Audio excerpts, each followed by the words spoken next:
First step is to set up the iPhone GPS and start recording the trip. The best place to start is at the Tallarook outdoor swimming pool, and there's a nice little car park on the right there. And after a couple of 100 yards you start the rail trail proper. There are nice little bridges along the way covering creeks and rivers. That's an electric fence on the left. I don't want to get tangled up in that, otherwise I might end up as a bag of charcoal on the side of the road.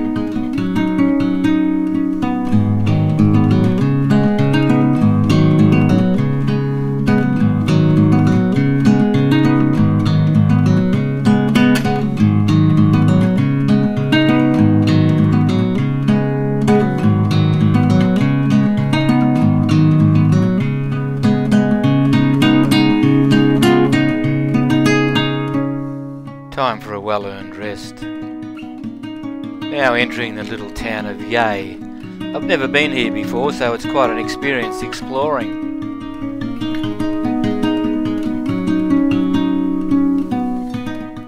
I'm sniffing out a nice pie shop. Oh, this looks promising. Yes. Lovely. Now I have to find the old Yea railway station. Where's the old railway station, mate? Down the road there? Good on you, thanks.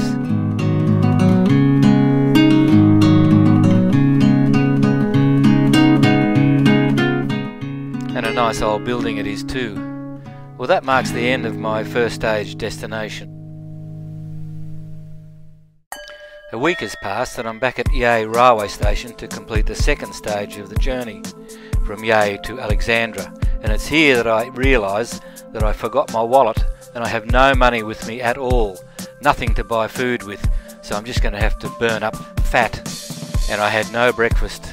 I think about cancelling the trip but decide to press on. There's been heavy rain and it's here that I realise how soft and muddy the track is. I consider turning back, but just can't do it. After about 15 kilometres of slipping and sliding, I enter the Cheviot Tunnel, 201 metres. When you get a third of the way in, it all goes black, except for that light at the end, and you cannot see the walls of the tunnel or the floor, and you become quite frightened that your handlebar might hit the wall. If it does, you'll be thrown off immediately, so I have to be very, very cautious here, and go so slow. What an experience, and it's great to get out the other side again. Right there are the remains of an old trestle bridge over which the steam trains used to run.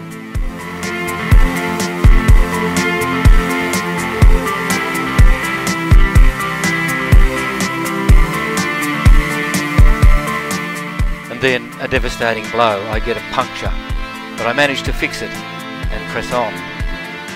On to the next high point. Just after this cutting there is a rest spot with a beautiful lookout, more so in the springtime when it's green. By this stage I'm quite exhausted after pushing through all the heavy mud, very, very slow going. And the rain is getting quite heavy now as I get near the town of Alexandra.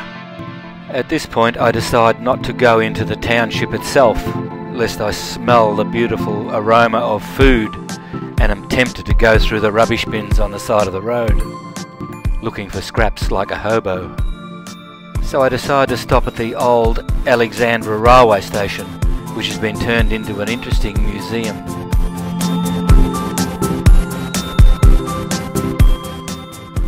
Raindrops are forming on the lens of the camera. There are all sorts of chemicals and wipes to get rid of those and to make it raindrop resistant, but I found the best way is to simply give it a good lick. That does the trick.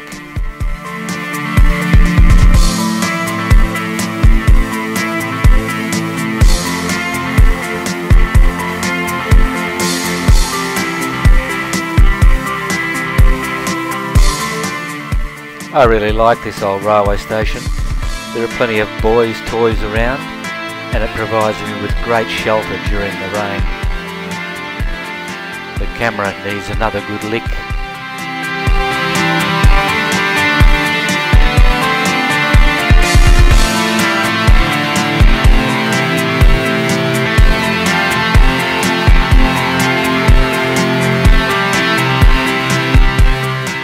Because of all the rain and the mud and the hard going up the hills and the lack of food all day, I'm very exhausted at this stage, and now I have to turn around and do it all over again to get back to Yea before dark.